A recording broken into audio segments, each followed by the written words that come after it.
I believe I've told you this story already, but it'll be a good prelude to tonight's shiur.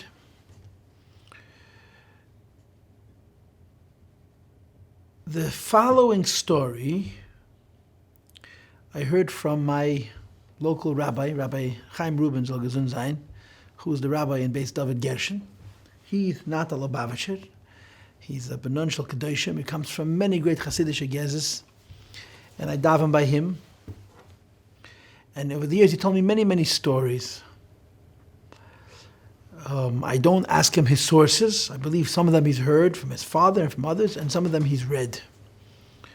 And one of the personalities he's spoken to me about was a Jew by the name of Rabbi Yitzchak of Drobitch. Rabbi Yitzchak Drobitcher was a contemporary of the Baal Shem Tovs.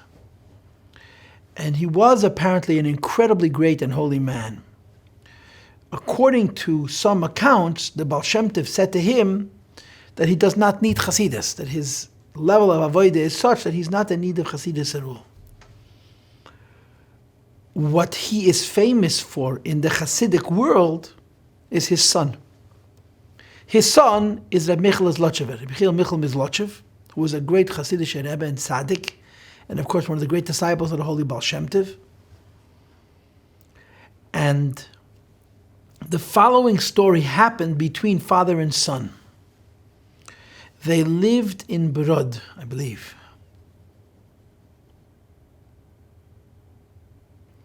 And in Brod there was a klois. A klois is the equivalent of a shtibel. But this klois had within its walls several hundred go'onim, great Torah scholars, lomdim, b'nei Torah, who sat and learned day and night. And that's all they did. Their entire life was Torah. And the head of the klois in Brod was Reb Chaim of Tzanz. This is not the Divrei Chaim, the Tzanz Rebbe. This was a different Reb Chaim of Tzanz, who, from what I understand, was what we would call a misnagid. Rabbi Yitzchak Drobitcher had a son, Rabbi Michal Zlotchever, who was a boy of 7, very, very young. But he was an Eloi, he was a prodigy, he was an extraordinary boy. And at that very, very tender age, he already then was baki in many mesechtes, and he would sit and study all by himself. And one day, Reb Chaim of Tzanz met Reb Michal Zlotchever's father in the street. And he says to him, I understand you have a boy, an Eloi, a prodigy, a child, even though he was 7 or 8 years old. But he was way past his years, both in terms of knowledge and understanding and maturity. Send him to the klois, send him to this Beis HaMedrash, there'll be so many b'nei Torah, he can talk in learning and so on. So Rabbi Yitzchak Drobitcher came home to his little boy, and he says to him, why don't you go to the klois, to the Beis Medrash, to the koil, as we would call it in the modern language?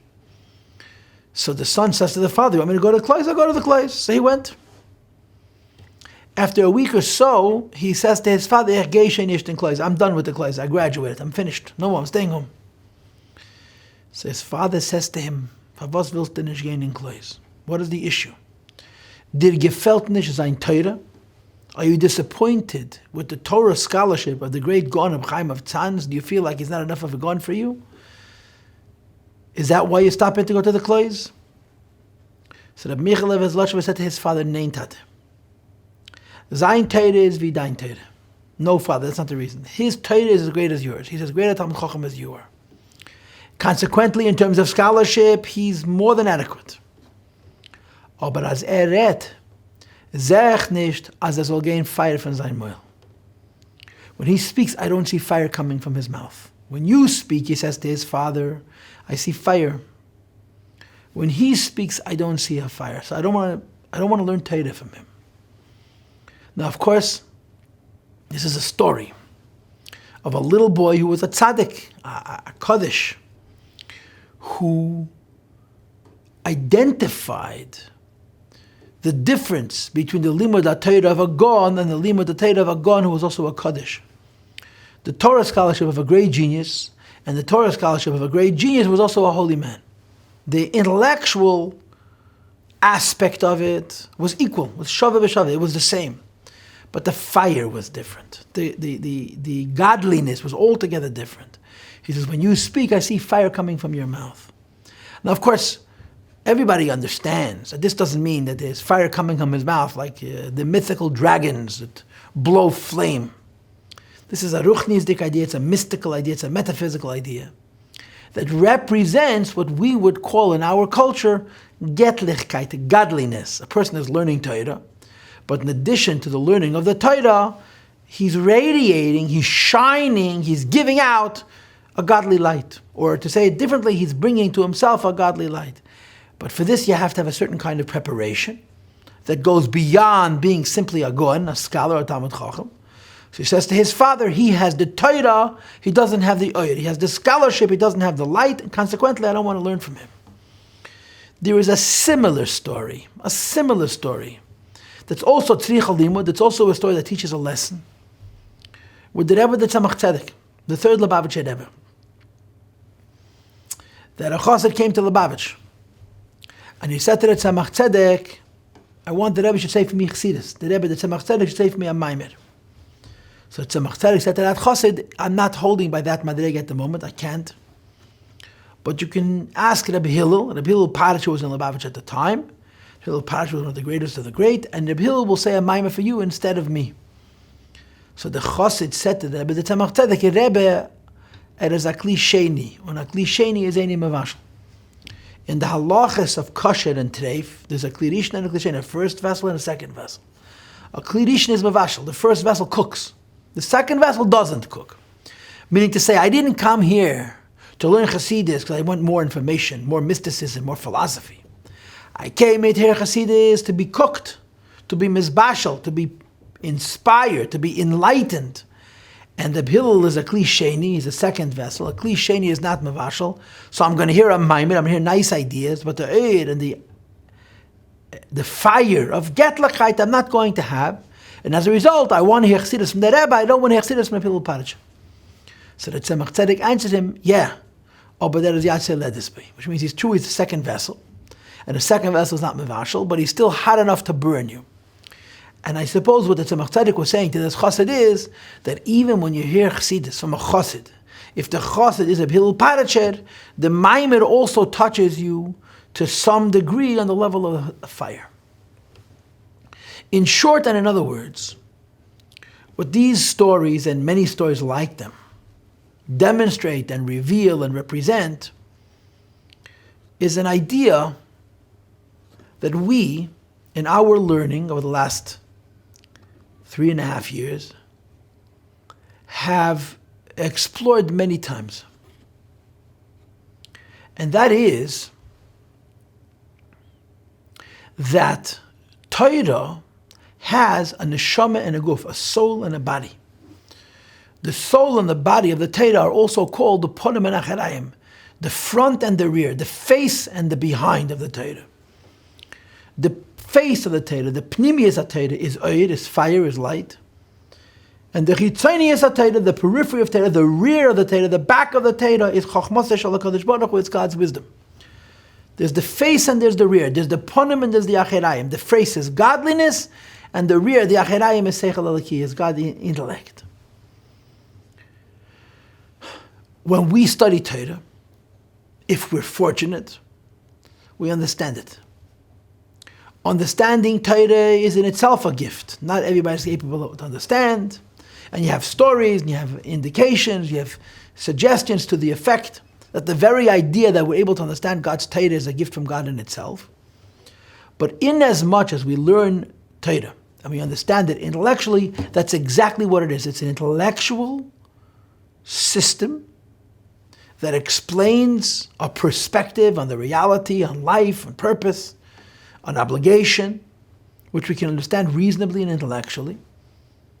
But hidden behind that intellectual dimension is a divine dimension, is a light dimension, is the face of God. The face of God is what we call in our culture Ein Sof. The face of God is believable as godliness, as Ein Sof, or Tainu. And in the language of this Maamar, it's Chochmei Lo.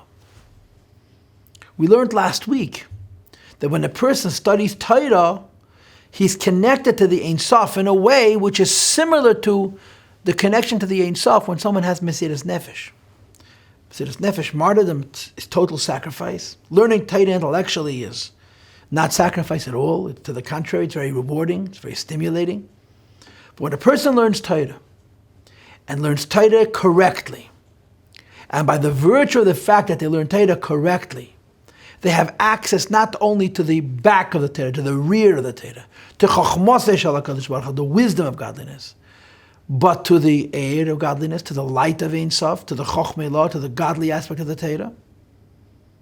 When they learn Torah and they're filled with the Ein Sof, this is equal to the Mesiras Nefesh B'chol Nafshecha. It has a parallel to the Mesiras Nefesh. In other words, you're included in godliness, you're included in Ein Sof.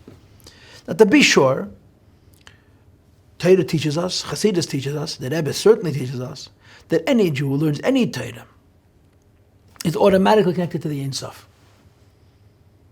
But there's still a difference between a person who's more qualified and a person who's less qualified. In other words, the more qualified, the more suited, the more prepared you are to connect to the Ein Sof, the more real and meaningful that connection is.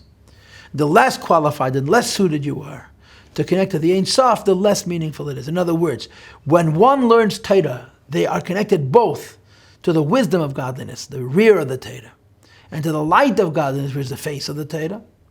But the degree to which the access to that point, to that face, to that godliness is real, is determined by that person's personal condition and that person's personal readiness. And of course, this is why when studying Torah, bittul is so important, humility is so important, and when you study Torah, you have to sit with respect and you have to be filled with trepidation. The Gemara says,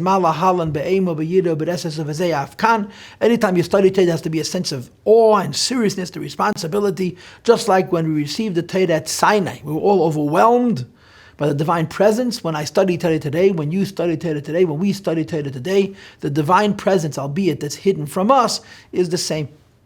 And as a result, there needs to be this bittul HaKadosh Baruch Hu.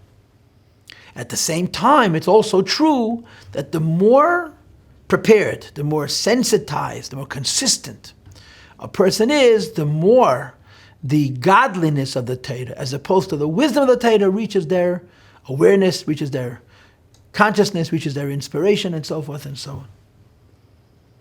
And that's what we learned last week, that Torah is connected to Chochmah. Chochmah has within itself Ein Sof, and as a result, when a Yid studies Torah, the connection to the Ein Sof.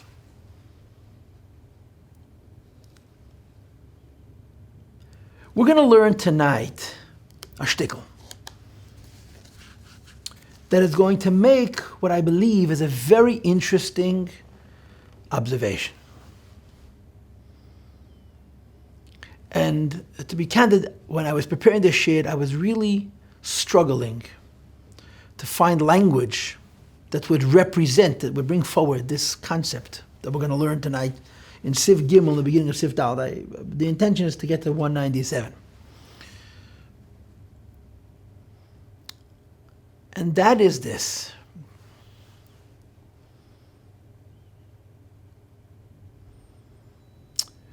There are two concepts here, at least two concepts here. With the intellectual dimension of Torah, which we're able to understand. The Ein Sof, the godly, the infinite dimension of Torah, which we're not able to understand. And there's a link between the intellectual dimension and the godly dimension. In other words, when I study Torah, I understand the ideas as my brain understands them, but in conjunction with my brain's understanding, I'm also linked to the Ein Sof. And therefore, in learning Torah, there's Ein Sof, which makes it very special. And also requires much preparation and so on. But the Alter Rebbe seems to be saying something here which is very interesting. And I guess the only way for me to explain this is to be referred to Tanya. One of the chapters in Tanya, which is interesting and curious. I mean, it's so wrong to say that there's a Perek in Tanya that you don't get, but chapter 5, Perek Hey of Tanya is one of those prakim. The most, I guess the point that you don't get is why does Alter Rebbe consider the point of chapter 5 important enough to dedicate the whole chapter to it? In the world of the scholars, chapter 5 of the Tanya is the Perek that deals with Makev and Mukaf. Makev and Mukaf means to surround and be surrounded. One of the ideas that Alter Rebbe mentions in chapter 5 in Tanya is that when a Jew learns Torah, he's creating a bond between himself and the Ein Sof, that has no equal whatsoever. The Rebbe would say over and over and over again in hundreds of farbrengens, V'yichud zeh hu yichud nifla shlei nimtza ke'erkei klal begashmias. That this union that takes place between a person and the Torah he studies, and the Ein Sof which is hidden behind that Torah, is a kind of unity that lenimtza klal dort be'erkei, there's absolutely no oneness between a man and Ein Sof equal to the study of Torah. When I do a mitzvah, I'm wrapping myself in a garment. On that garment, I have Ein Sof. When I study Torah, I'm ingesting Ein Sof. I'm bringing the Ein Sof inside myself. And by bringing the Ein Sof inside myself, I'm creating a unity between myself and Ein Sof that has no parallel, that has no equal. That's the essence of the idea. When I learn Torah, I'm one not just with the wisdom of God, but with the Ein Sof of God. But there is some detail in this conversation, in this shmuz. And the details, like I mentioned before, makif umukaf. Makif umukaf means very simply as follows. If you're learning something, and you understand it,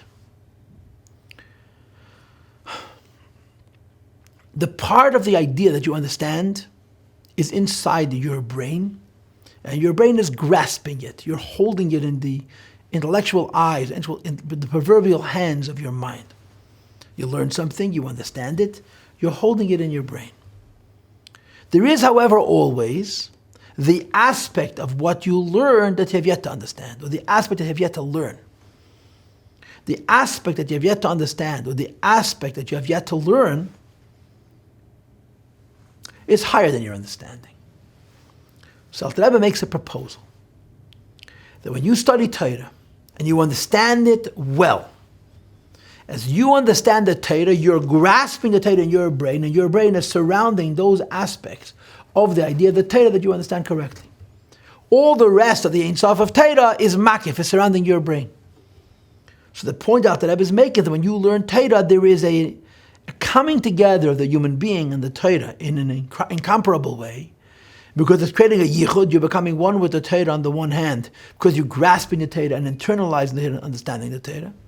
And at the same time, the Torah is surrounding you because there's so much of the Torah that you don't know yet, that you're yet to learn and yet to understand. In other words, that when you learn Torah, there's a two-part effect. There is the idea that when I learn Torah, I'm understanding. And there is the idea that when I'm learning Torah, through the Torah which I'm understanding, Ein Sof of Chochmah is reaching me. The part of the Torah that I understand, I am holding, I am grasping. The part of the Torah which I don't understand is holding me, is surrounding me. So when I'm learning Torah, I'm connected to the Ein Sof, but I'm connected to the Ein Sof in a two-step effect. Step one, I'm holding this of the Torah that I am able to hold. Step two, the rest of the Ein Sof of Torah is holding me, because in the meantime, I'm not able to understand it yet. This is what it says in Tanya. It seems to me that what Alter Rebbe is going to say here is as follows. There are two parts. There's the part that you grasp, and there's the part that grasps you. The part that you grasp is the part that you're able to understand thoroughly, completely. The part that grasps you is the rest of the Ein Sof of the Torah. The suggestion we're going to have in today's piece is that the better you understand the part that you're able to understand, the more wholesome is the godliness which is beyond your comprehension that's surrounding you.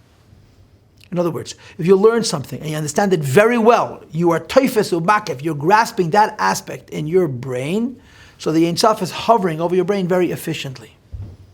If you don't understand what you're understanding so well, because the makif part, because the part that you're surrounding in your mind is not that legitimate, is not that true, so therefore the aspect of the Ein Sof which is surrounding your brain is also not so available.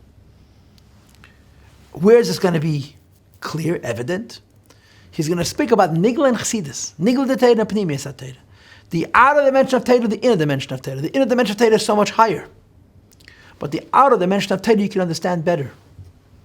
And he's going to argue that since the outer dimension, the part of it that you understand, you're understanding so well, so as a result, the connection to the Chochmah, to the Ein Sof, which is hidden behind what you're understanding, is very, very strong.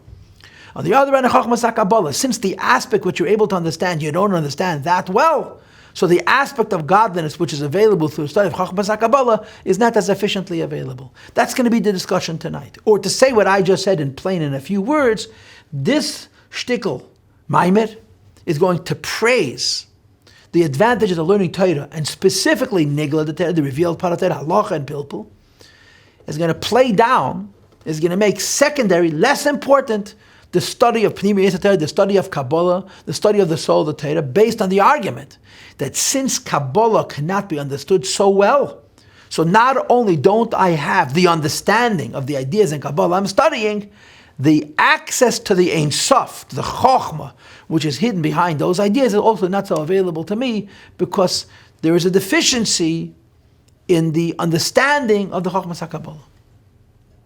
That's what today's shir is going to be about. And we begin.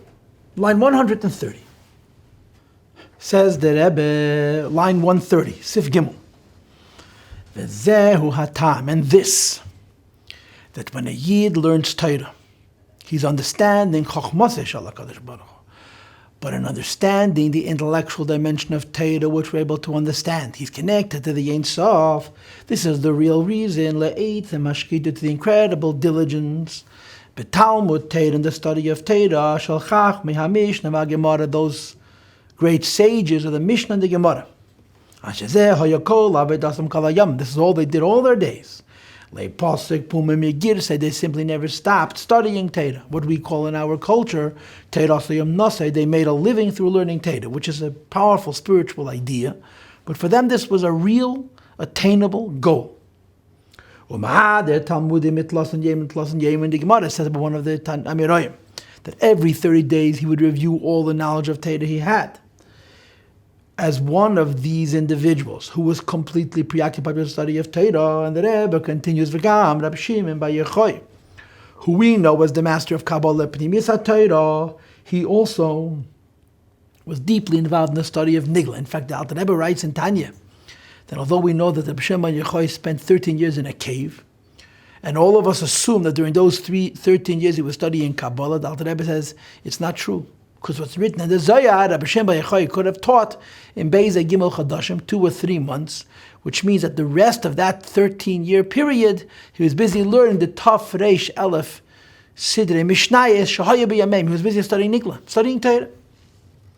Kenizke b'Shabbos b'Perek b'Mamad Likin, as the Gemara says in Masechta Shabbos.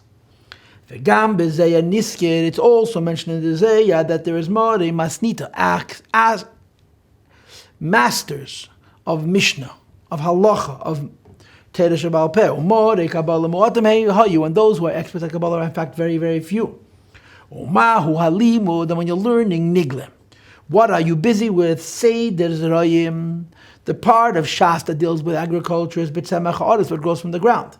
V'Seder Tares, the part of Shas which deals with the laws of purity and impurity, are always the Tumah V'cholu, all the different types of Tumah that can reach a person, and the Alter Rebbe underscores Sheheim Hakel Midvarim Medabrim Benyanim Gashmim. They're all dealing with physical things. Although the ideas and the halachas may be very, very obscure, very interesting, but the fact is you're understanding physical things, physical agriculture, physical things that represent tumah, and so forth, and through this, that you're able to understand the intellectual dimension of this Torah, you're connected to the Ein Sof. Ella. Hidden behind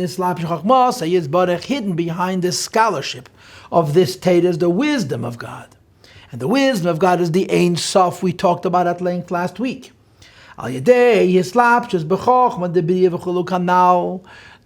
level of the Torah that we're able to understand is, for example, the world of Bria, which is a world we're able to understand it intellectually.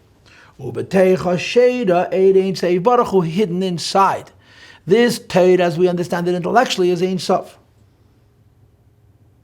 And the Rebbe says, V'zehu ikir hatachlis, and this is in fact the priority, the primary purpose and effect of learning Torah, that you shouldn't only understand the Torah as you see it, as you intellectually relate to it, but that lahamshir gili ein seiv baruch hu, to draw down that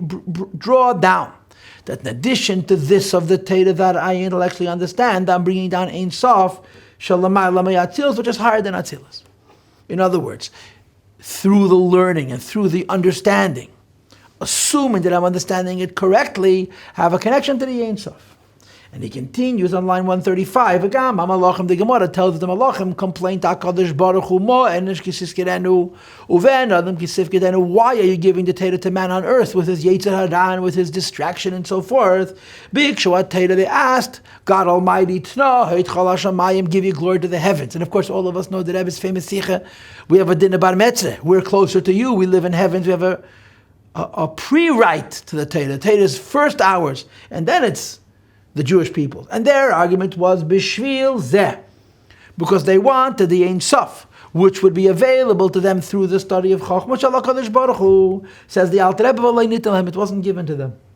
Elul Yisrael Dafke was given emphatically to the Jewish people, because the priority is Lahamshich Girei Eid HaSeiv Kol Almin, to draw down the light of godliness, which is in the level of Seiv Kol Almin, Be'elamazeh Dafke, in this world Dafke, this world in fact actually. I want to tell you that in Tanya, chapter 23, Perek Chav Gimel, the Alter Rebbe says a different idea.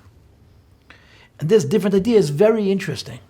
The Alter Rebbe says, what would happen to a Malach who studied Torah? If the Malachim would succeed, so to speak, in convincing HaKadosh Baruch Hu to give Torah in heavens. Now, this form is not in the Tanya. In Tanya, I've only done a Nekudah, just a point. But if you would develop the idea, they would study Torah, and they would understand the Torah, and through their studying and understanding the Torah, they would experience Ein Sof. What would happen to the Malach? It would destroy him. Because the Malach is, after all, limited, and when a person, when a creation that's limited, is experiencing in an overt and a revealed way Ein Sof, it would overwhelm him. We, says the Alter Rebbe, we're able to learn Torah, because when we understand the Torah intellectually, and we're bringing the Ein Sof of the Torah to ourselves, we don't know the Ein Sof at the moment. We're not going to know until Mashiach comes, as Alter Rebbe is going to say in a couple of lines. So because when we learn Torah, and we're learning Torah correctly, and we're understanding it truly, through this we have access not just to Chochmah Shel HaKadosh Baruch Hu, to the wisdom of God Almighty, to the intellect of the Torah, to the Achirayim, to the rear of the Torah, but the Panim, the face, the godliness hidden behind that Torah. But we're not margish it, we don't feel it. That's why we're able to study it. In other words, Malachim can't learn Torah because they're too sensitive. And the Ein Sof of the Torah would make it impossible. But here the Alter Rebbe says a different aspect connected to Dira B'Tachtein. And the Alter Rebbe says, V'lachein is lapshat Torah b'yonim gashmiyim dafke. This explains why Torah is connected to physical things, dafke. In other words, when you learn Torah, you're studying about the physical material of agriculture and of life and death, purity and impurity, which are very, very physical and basic things, so that the Ein Sof should be attached to those ideas as we understand them in Torah and be revealed also in Asiya, also in this, the lowest world. The purpose for this all is, in fact, that ultimately, when the time comes, and so to speak, Hashem removes the mask, and death itself comes to life, and you see godliness completely revealed, which is the point of the whole creation. To see godliness, there will be a revelation, not just of what we understand of the Torah, but the Ein Sof which is hidden behind that Torah, and it'll be l'neshamas, to human souls, shebegufim dafke, as they are in physical bodies, to bring the Ein Sof till Asiyah. V'hainu, but the requirement is, in other words, if I'm going to learn Torah, and through my learning Torah, I'm going to understand the physical things about which Torah speaks. And because they're physical things, I'm going to understand it very well. And by understanding the physical things about which Torah speaks, I'm going to grasp, I'm going to be makif, the Chochmah of HaKadosh Baruch Hu. And as a consequence, I'm going to have Ein Sof surrounding me, but there's a requirement. And the requirement is like they bittul hanefesh v'skalalusa bein seif baruch hu achshav. That when we study Torah today, that there is a bittul. As I've told you so many times, the English translation for the word bittul is bittul. Can't translate it. And becoming one with Ein Sof, al yedei eisek haTorah, through the study of Torah which we do today, Kaniska as explained before, that the stipulation is that shalei li yesh b'chinas yesh b'fnei atzmei, one mustn't be, one is not allowed to be an entity that's egocentric unto himself, that one should be bottled to the Ein Sof and to the will of God and the wisdom of God, which is in fact what the study of Torah is. In other words, when you're studying Torah, that itself is an act of bittul, and when you study Torah, has to be done in a way of bittul to access the Ein Sof. And Alter Rebbe now brings proof, makes his point. And the point that he wishes to make is that the idea ultimately is to reveal Ein Sof into this world through studying Torah with a bittul, and that ultimately the full Ein Sof will be fully revealed in this world. So he begins and he says that the pasuk says, you're not allowed to be machalel, which means to make ordinary the holy name of God. I've told this to you on many occasions. Chilul doesn't mean to desecrate. It means contextually desecrate. The literal translation, the word chilul means to make ordinary. Pardon me. And when you take something which is extraordinary and you make it ordinary, it's a desecration. So the Alter Rebbe interprets what is the meaning of Velo Chalalu mystically. Do not be the cause of creating an emptiness, a vacuum, an empty space, and a hiddenness of godliness. In other words, you could learn Torah, and in learning Torah, you're creating a chilul, you're creating an empty space. And incidentally, I'm thinking of a pun. The word chilul and cholol also has the connotation of a cadaver. A dead body is called a cholol. When the Torah is lifeless, it's also an union of cholol. If one is studying Torah with ego and self-absorption and preoccupation, Hashem cannot be present. The Gemara says, God Almighty says, I cannot cohabit. I cannot be with a balgaiva, with a person preoccupied with himself. Imkain, thus, one who is learning Torah without the requisite bittul, goyim is the cause of bechinas chalul. That the Torah which he's learning is creating a cavity, a space for Ein Sof to manifest, and guess what? The Ein Sof is not coming down, it's remaining empty. Departs. So, we have this idea of learning Torah, and learning Torah on the physical level, which deals with physical things, which we're able to understand properly. And through this, we have a connection to the Ein Sof, which is hidden behind the Torah. But what affects that, in addition to accessing the Chochmah Shel HaKadosh Baruch Hu, we also have the Ein Sof, which is hidden behind the Chochmah Shel HaKadosh Baruch Hu. There has to be bittul. And the Rabbi gives us a little mysticism. The next 10 lines is a shtick of the Kabbalah. And I'm going to preface. Near the beginning of the Samach Vav, the Alter Rebbe, the Rebbe Rasha, pardon me, gives a very interesting example. It's an example of a teacher and a student. That when a teacher teaches a student, the ultimate goal is to raise the student up to the level of the teacher. That the student should understand everything the teacher understands. Moreover, the student should understand as the teacher understands, with the same measure of abstraction, with the same measure of unity, with the same measure of clarity and enlightenment. But if a student comes to a teacher, and the teacher imparts all of his wisdom at once to his student, it's like putting a little shot glass, a mashke glass under a fire hydrant. The water will go in and come out, it won't stay. The teacher must first reduce what he teaches to his student, to be mitzachzeach, to scrub, to cleanse, to purify, to refine the mind of the student inside and outside, and to slowly stretch the brain, intellectual faculty, and acronym of this student, until over the course of time, he stretches and he expands the student's mind that he's able to know everything that the teacher knows. This is what it says in the Samach Vav. And the Rebbe Rashab says, this is how you understand Tzimtzum Rishon. Hashem removes the Ein Sof, creates a world. What for? Hashem removed the Ein Sof and created the world that the purpose ultimately is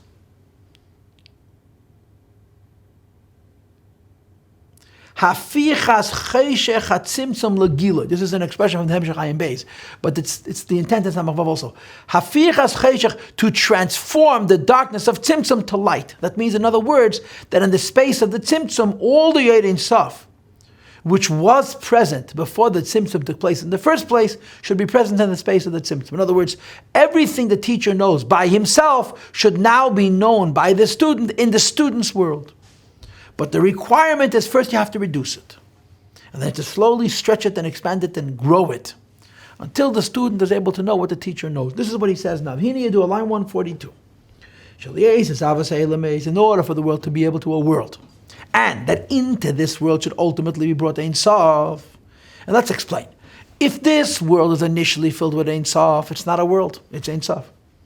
First, you have to remove the Ein Sof and leave over the world, and then ultimately raise the world to a level where the Ein Sof will be revealed in that world. It will not affect that the world should be not worlded, de-worlded, that it should disappear, but rather that the world should be filled with the Ein Sof. So in order to affect this process of creating a world, and then ultimately qualifying that world to receive the Ein Sof, so the beginning of it is Nasa Cholol L'Makom. Hashem creates a vacuum and an empty space, a space that's inviting, but it's empty. And of course the point is, a thin line, a very ruled and measured dimension of Ein Sof comes into that space for the sustenance of the worlds. Now this kav is limited. Why is it limited? Because it's the kind of godliness that the worlds are able to receive. But the point is to expand and to deepen and to strengthen the various worlds and their vessels to receive more and higher light. The notion of the cholol is helam, a lack of light. The ruled and measured light is a partial re-revealing. In other words, Tzimtzum Arishan is a process that removes the light of Ein Sof altogether. The Kav brings it back a little bit, but only a little bit. The ruled Ein Sof is revealing only a little bit. It's the equivalent of a ruler and a surveyor's cord. Alone, these two terms, Kav and Chut, I believe the source of them is the Psukim in Yecheskel, where he describes the third Beis HaMikdash. I believe is a reference to the Psukim in Yecheskel, the Mems, where he's describing the third Beis HaMikdash. And there's a vision that he has. He sees a Malach, an angel, who gives him a tour of the virtual third Beis HaMikdash using a Knei and a Psil. Knei means a ruler, and Psil means a Kaveir's rope, a Kaveir's cord. So it's called in Chassidus Kav. Kav means the ruler, and Chud means the thread, the Kaveir's cord. And there's Maamar Chassidus that actually explain the difference between the word Kav Amida, Knei Amida, and Chut Amida, I believe. You have it in Hemshech Ayin Beis in the first Chelik. You have it also in other places in Chassidus, and I've seen contradictions about this. But Kav and Chut, in whatever capacity, means godliness as it's limited, ruled and measured. Levad only. I'm on line 144.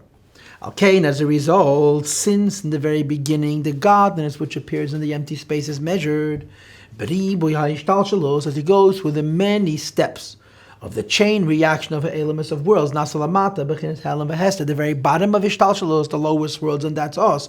Godliness is altogether hidden and altogether concealed.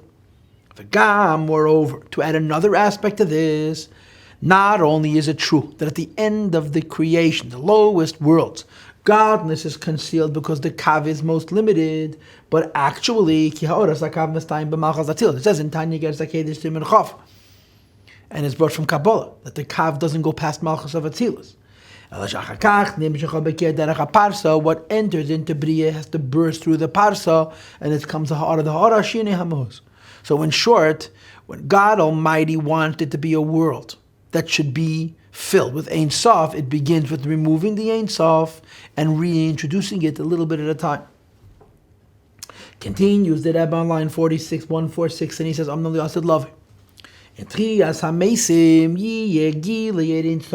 revelation of the Ein Sof will be completely above any constraint of a contraction and an emptiness. In other words, the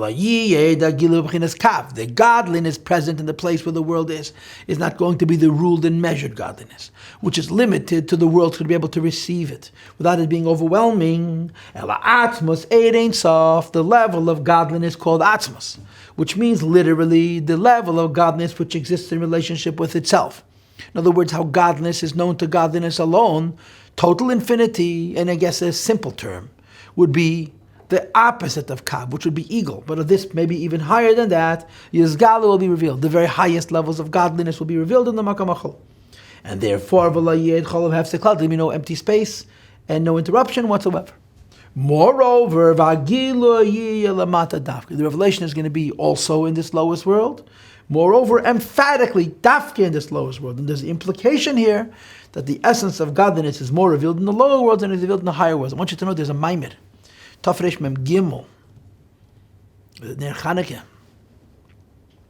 The end of the first Pedic with the Rebbe Rashab says something extraordinary. He says, the purpose is to bring Hashem into the lowest world. So through our studying Torah and doing mitzvahs, we bring godliness, atzmos as we call it, to the lowest world. But by the virtue of atzmos coming to the lowest world, the higher worlds also benefit that they also have atzmos. But they're getting it in the schus of Elam Hazeh. It's all backwards, because this is the purpose. Mash'ein ke'nachshav, as opposed to now. I'm on line 148. Shakav mistayim batzilas v'cholu. We just discussed that the kav is a ruled dimension of godliness, and it's limited in the first place and has various different limitations as it goes through ishtalshalos. The godliness, therefore, is concealed. These two ideas are interconnected because the moment the godliness that's available to you is measured. In other words, the moment the godliness is available to you is revealed to you in a limited way, as you go from level to level, it's going to be further diminished. But if the godliness that's revealed to you is the essence of godliness that's not limited to you, so as lower it goes, it's going to remain exactly the same. Commercial, what would be an example for godliness which is limited and gets more limited as you go lower and lower in ishtalshalos? Hachevel, a rope. Off. The top of the rope is thicker. The bottom of the rope is very thin. And it finishes with atzilas. In other words, since it begins limited, it ends even more limited. As opposed to when the presence of godliness is a level of light that exists in relationship with itself. That since it's shalei b'bchinas kav, it's not measured at all, consequently, hine ma'ilumata shav. It's found everywhere the same, even in the lowest realms, and as the Rebbe mentioned here very briefly, arguably it's found more here than any place else. So we're learning Torah, and as we were learning last week, you're learning Torah, you're understanding it, but through the understanding of the Torah, you have access to the Ein Sof, which is equivalent to the Inyan HaMesidas Nefesh. But this is happening in this world, because this was a divine intent to bring godliness also into this world. That although the way God made this world, godliness is completely hidden, through avodah and through effort, godliness can become fully revealed. Says the Rebbe on line 151, V'gila zelah said loving. The fact that after Mashiach comes and Tchias HaMesim occurs, there will be this revelation, is Aidei Sekatera Achshav. It has to do with the condition of Torah we learned today. And it has to do with the Torah we learn today, bebechinas bittul, with our proper respect and subservience. Shebechoch Torah, hidden inside the wisdom of the Torah, sheidu mulu b'sheidin saf. You have godliness. Ella, it is only shebechinas kav, the godliness hidden in the Torah by itself is kav, is limited. But vayedei habittul shel nefesh ha'adam, when a person has the proper bittul, she'atzmus ha'nefesh, at the level of one's neshama called atzmus. Nichlel les bebechinas bittul ha'kav. Eidin Sof Shebetera is included in the bittul of the kav, which is the godliness of the Torah. Geiremu mamshich, it causes his galus atzmos ha'er, at a level of godliness called atzmos.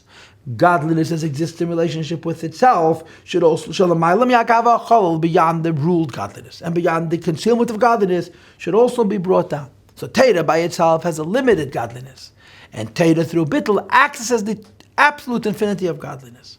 So therefore, people are learning Torah, nigla de Torah, but they're learning nigla de Torah with the understanding that through this Torah they're accessing Ein Sof. In other words, why would a person be so dedicated to learn Torah and not waste a second? Especially if they're such a genius that they know it all, and they're learning it, and they're learning it, and they're learning it. Of course, Torah is infinite. No matter how much you learn, you'll always find more chiddush. There's always going to be newness. Ein beis hamedesh b'li chiddush. But in addition, there is the idea that each time you learn, you're bringing down the Ein Sof, and that's always new. Line 157 says the Rebbe u'mikom mokem omer razal. A person learns Torah, and learns Torah with the proper bittul. And by learning Torah with the proper bittul, they're accessing the Ein Sof shlefnei atzimtzum. Says the Rebbe, that's not sufficient. Because it says in the Chazal,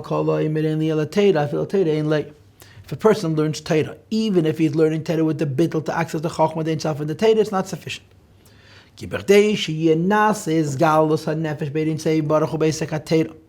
In order to effect, when one learns Torah, that human being becomes one not only with the Chochmah of the Torah, but with the Ein Sof of the Torah, Bere'us or the Liba Talia Milsa, depends on the will of one's heart. In other words, Sheyach Peitz Be'emes Be'bittel Zed, that the person should be very dedicated to this bittel. In other words, I should learn Torah with a desire to be truly Batal HaKadosh Baruch Hu, to truly access the Ein Sof.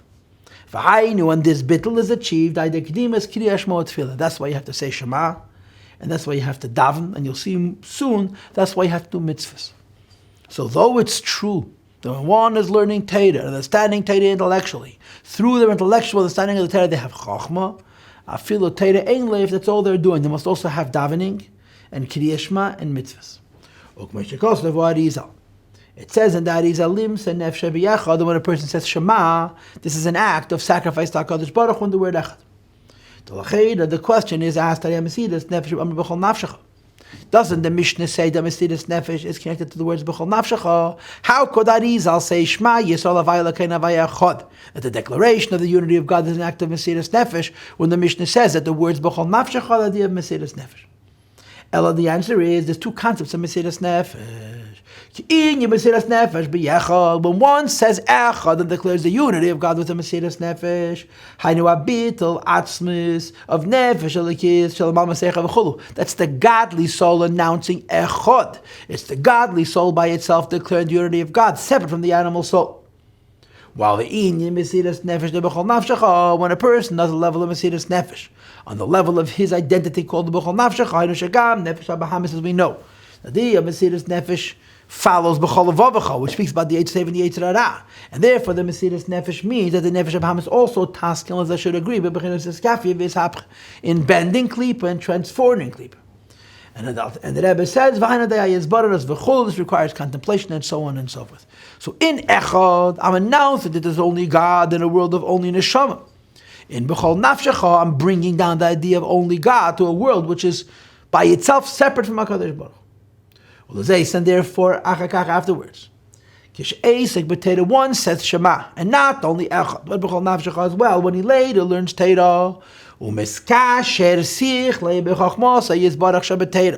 and joins his mind with the intellect of Torah, and understands it completely, understands it thoroughly, what I called before Makiv, this affects as well. There is Yichud V'Skalus Atzmos HaNefesh, the Neshama, the level of essence, becomes connected mamish with the godliness, as the godliness is on the level of essence, Hamalubash B'Chachmeh, which is revealed in Chachmah.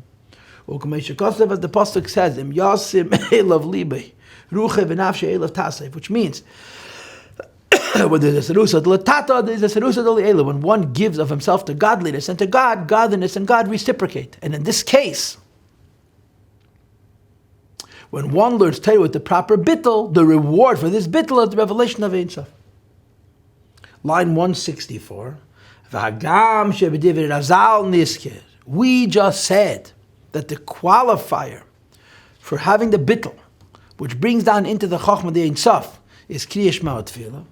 But the problem is, does not the Chazal say the Lashon Kol Ha'emer Ein Li Ela Teira Afila Teira Ein Li?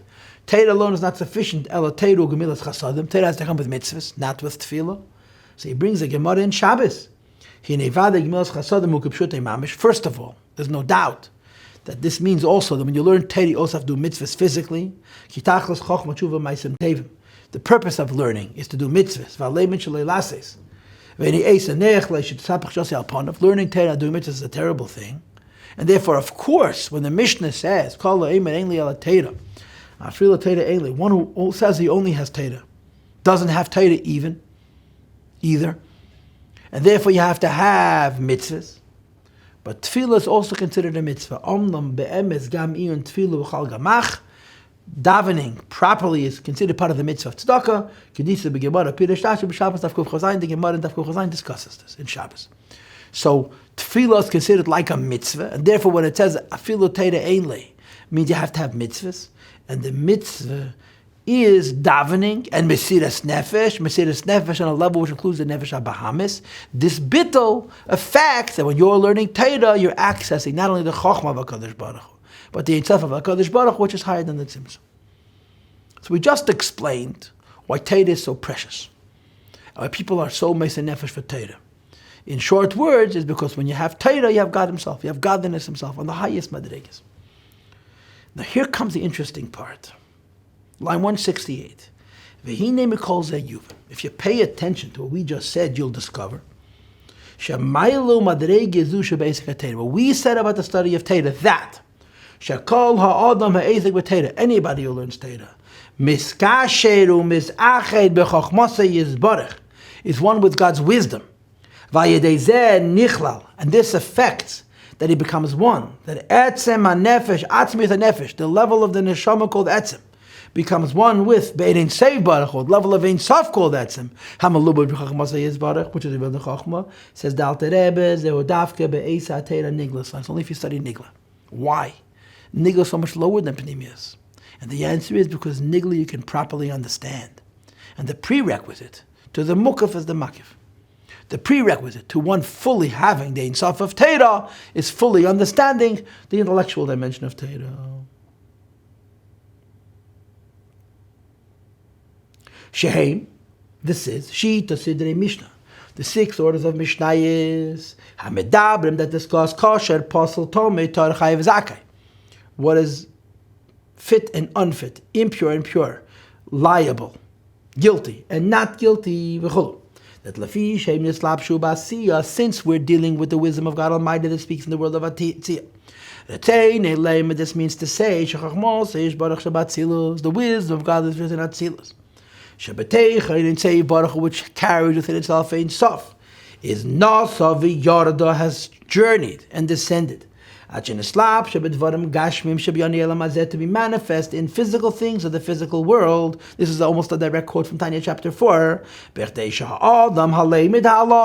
so that the person studying this halach,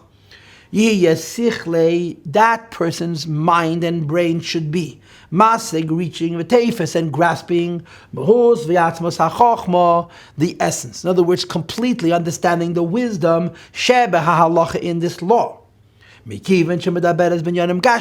it's dealing with physical things. And in physical things, we know we know exactly what physical things are. Therefore, since I understand the nigel the Torah completely,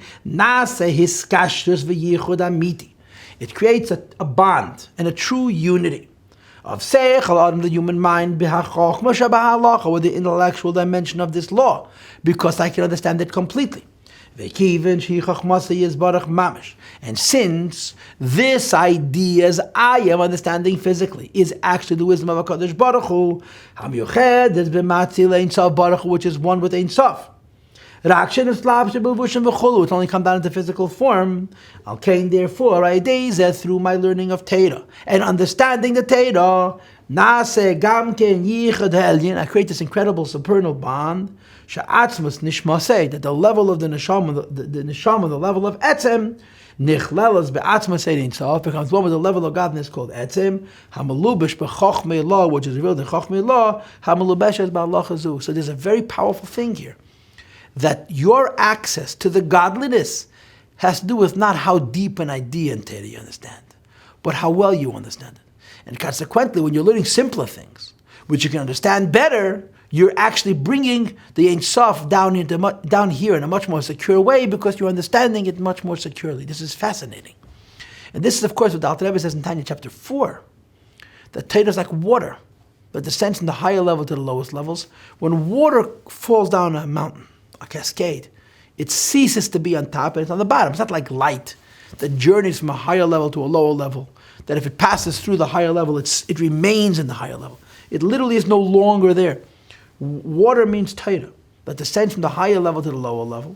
And at the lower level, you have the substance of Torah as it's explaining physical things, which you're able to understand completely.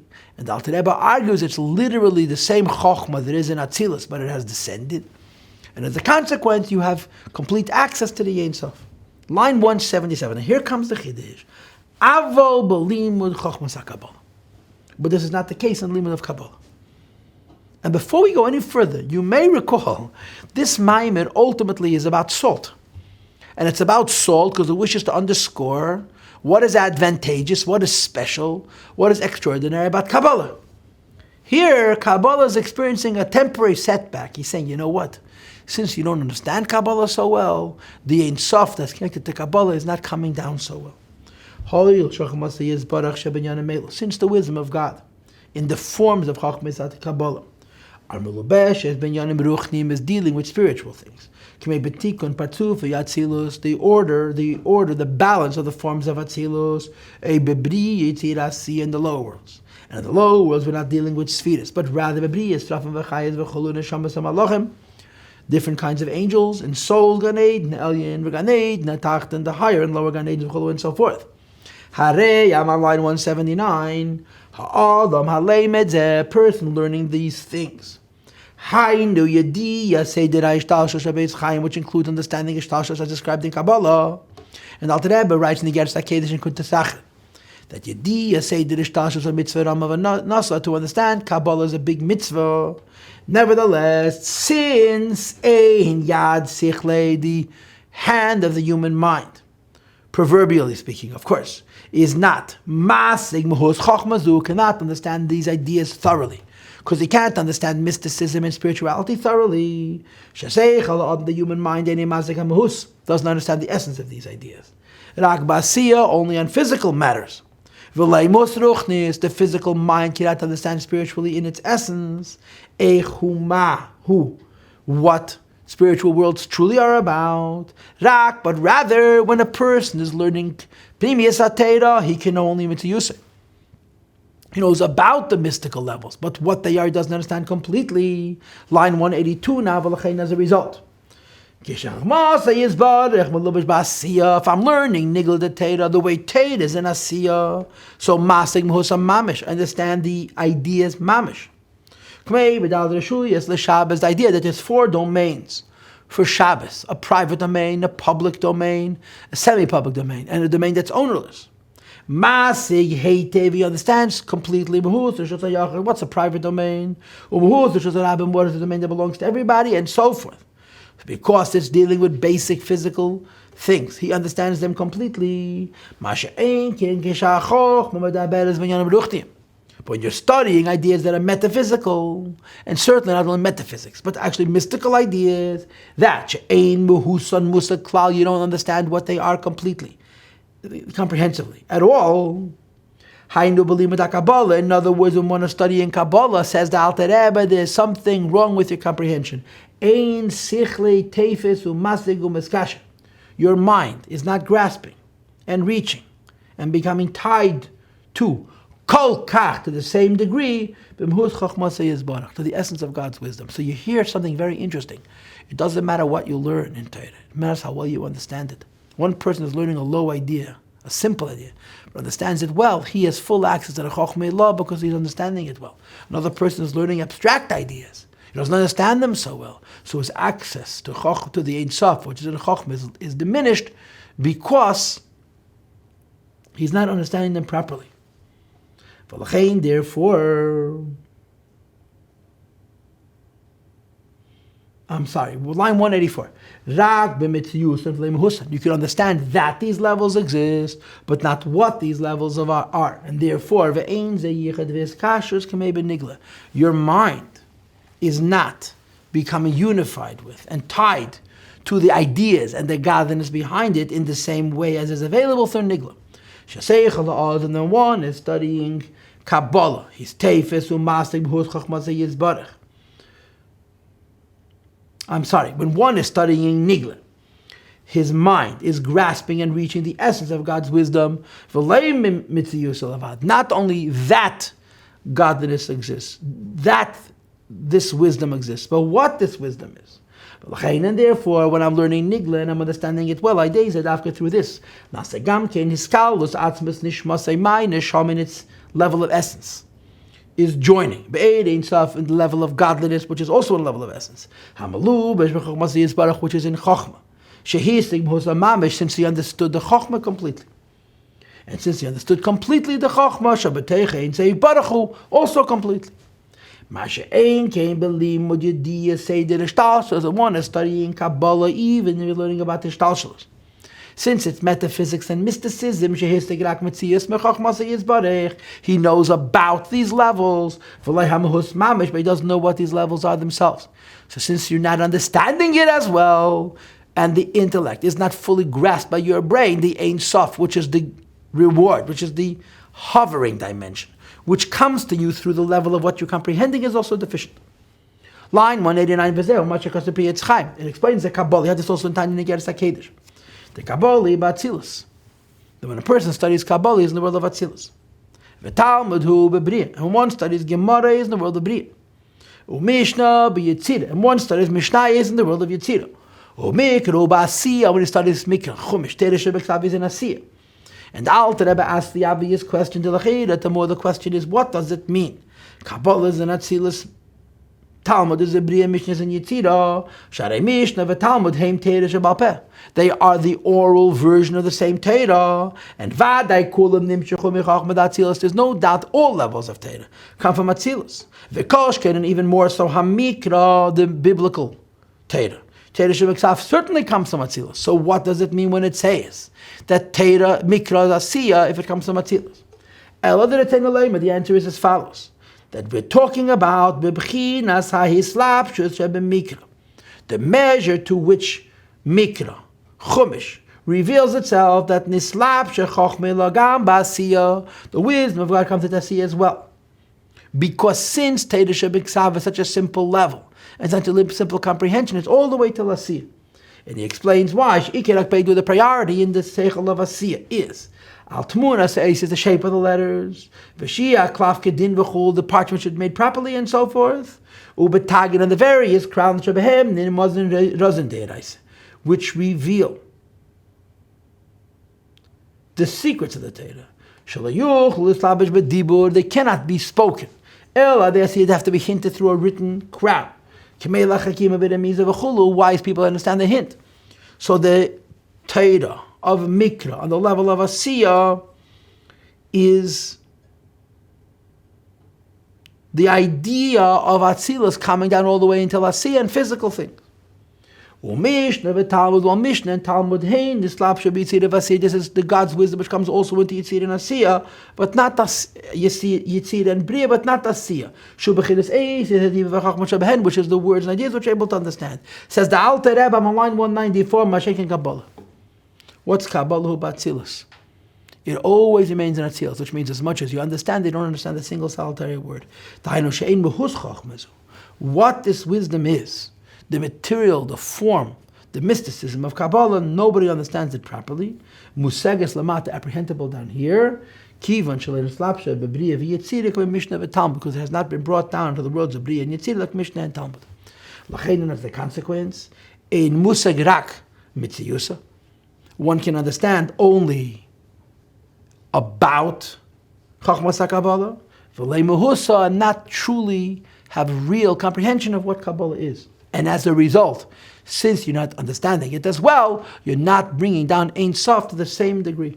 Masha'en can be Mishnah v'Talmud, while the Mishnah v'Talmud, Musig Mahuz Chachmas is Baruch Shabbat. Since it's dealing with physical things, and physical things, you know exactly what they are, since you're understanding the ideas completely, the access to the Ein Sof is also complete. So the point that our Shia finishes with, which is so fascinating, our Shia discussed is a continuation from last week.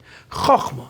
Chochmah means the place where the limited meets the unlimited. The human mind is a vessel for the Ein Sof. And when a person is studying Torah properly, you have access to the Ein Sof. But the prerequisite that tonight's Shia establishes is that you have to really understand it. And the better you understand it, the more real will be the access to the Ein Sof. And if you'll turn the page, look how it starts. According to what we just said, there's a huge question. Kabbalah has no advantage. You don't understand it as well, and it doesn't even bring you Ein Sof. It's all over Kabbalah. How compulsory it is to learn Kabbalah.